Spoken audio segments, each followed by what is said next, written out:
Hello guys, good morning. Punta tayo ng palayan natin guys. Titingnan natin yung tanim nating mga papaya. Ang dami naming tanim. May mga bunga na guys. Okay na yung kunin na ng magnanakaw yan guys. Pag walang bantay, malayo kasi yan sa amin guys. Siguro mga 20 minutes paglakarin papunta dyan sa aming tanim ng mga papaya. Guys, puro papaya yan dyan.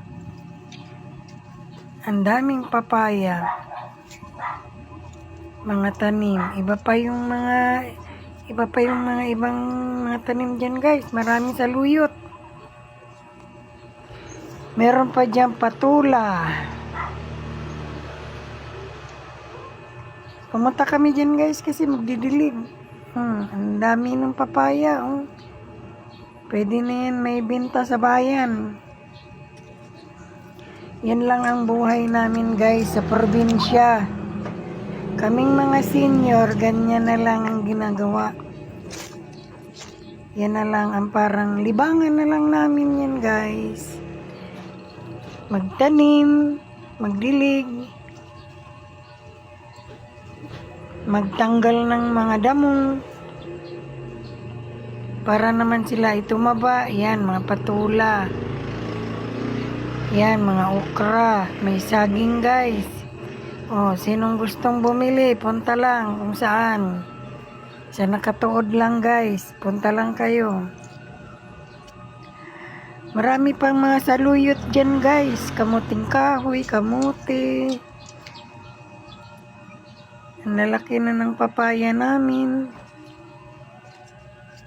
Ayan.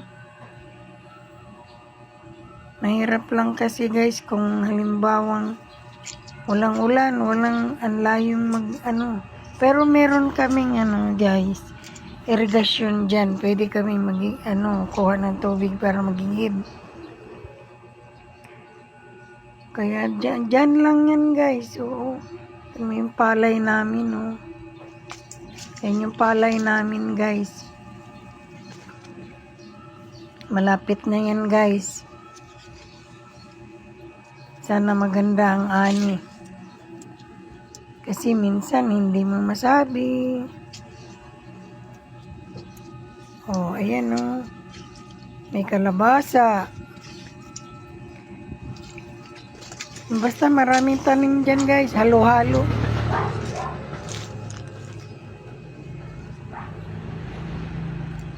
Yan ang ginagawa namin araw-araw. Tuwing umaga, punta dyan. Hapon.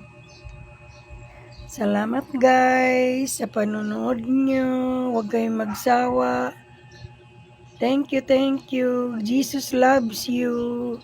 God bless.